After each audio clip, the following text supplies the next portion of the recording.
Hello and welcome to another video on my lighting and sound setup. This time I'm going to be talking about sound. So I think I'll start with a mixer.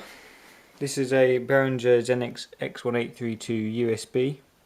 It's got a built-in effects engine and it's got enough channels for me to use. So it's got 6 mono, 1 to 6, and it's got 4 stereos here.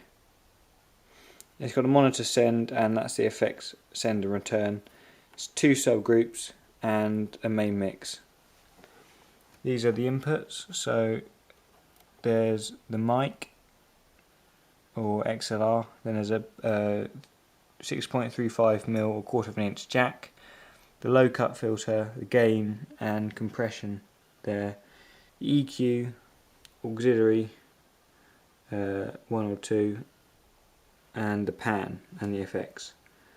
The effects controls how much gets sent to the effects send and return, and the pan is the left or right. On here you get the fader, 10mm faders, a mute light, mute button, clip LED to solo the channel on headphones, send it to the subgroup or send it to the main out. And that's the same over all of the mono inputs. And with the stereo inputs, we have just jack, left and right ins, and then level plus or minus the gain. There's no gain knob on these, which is why I run my sound through here, so I have better control of gain. There's the EQ, and the auxiliary effects and balance. And this button here is to send it to the auxiliary 2, pre-faded or not pre-faded.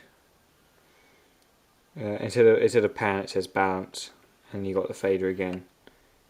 Yeah. Okay, so up here there is the left and right. They're the mono auxiliary 1 and 2.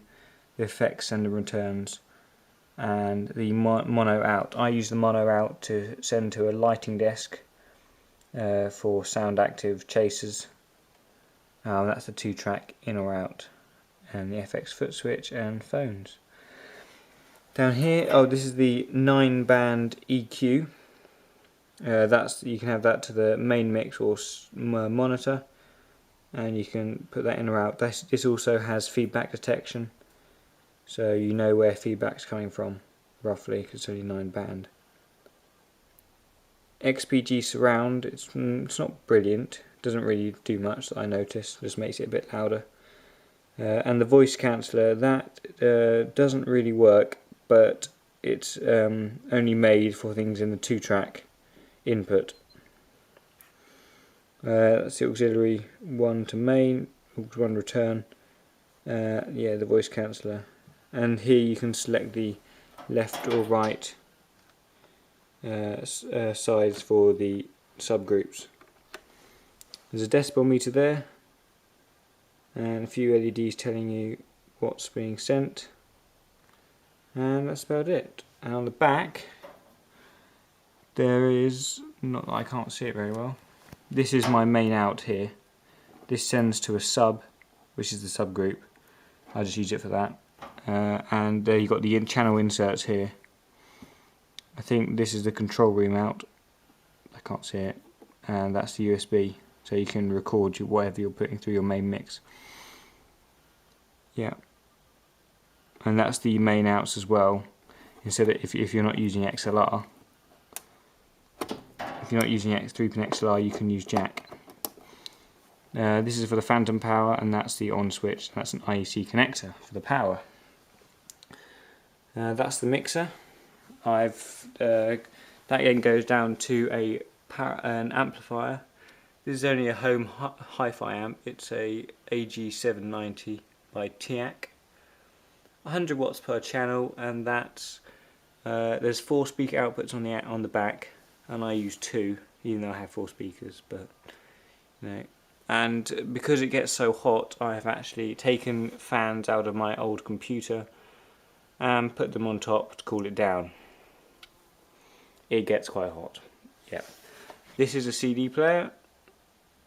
Yep. A bit boring to CD player. And I have 2 laptops running either side. That's an older one, Samsung. And that's an Alienware. That's my favourite. I like Alienware. Yep. I have a radio mic by W Audio. It's an RM03, even though that says 01. It's the 03 because it has the handheld mic, the lapel mic, which is under here. I have used it, I just keep it in nice condition. And it's also got the head mic as well.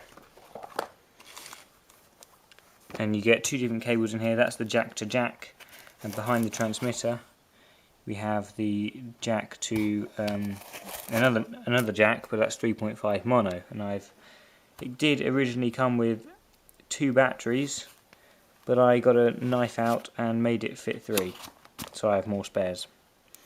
Yeah. Over here, this is a mixer amp. It's not mine, I'm borrowing it for a while. That's where the subgroups from the mixer come to, and that's my sub at the moment, just to give it some more fill on the sound. And the main mix, high and mid, come out of these speakers here, which are 20 to 120 watts. I'm not sure how that works, but I think that's the 20 watts for the tweeters, which is here. I fitted new tweeters in these because when I got the speakers for free, the tweeters were broken, and I refitted new ones. And I think that's 120 watts for the sub, well, for the bass. And I've also got another one here as well. Sorry for the mess in the room. Yeah. And I think that's it. I also have 2 more speakers down there, but I don't use them at all. They're not plugged in. But that's my sound setup. When I do mixing, I have 1 song on here and 1 on here, and I can mix them between the 2 here and here. Yeah, that's my sound setup. Thank you for watching, and yeah, goodbye. Thank you.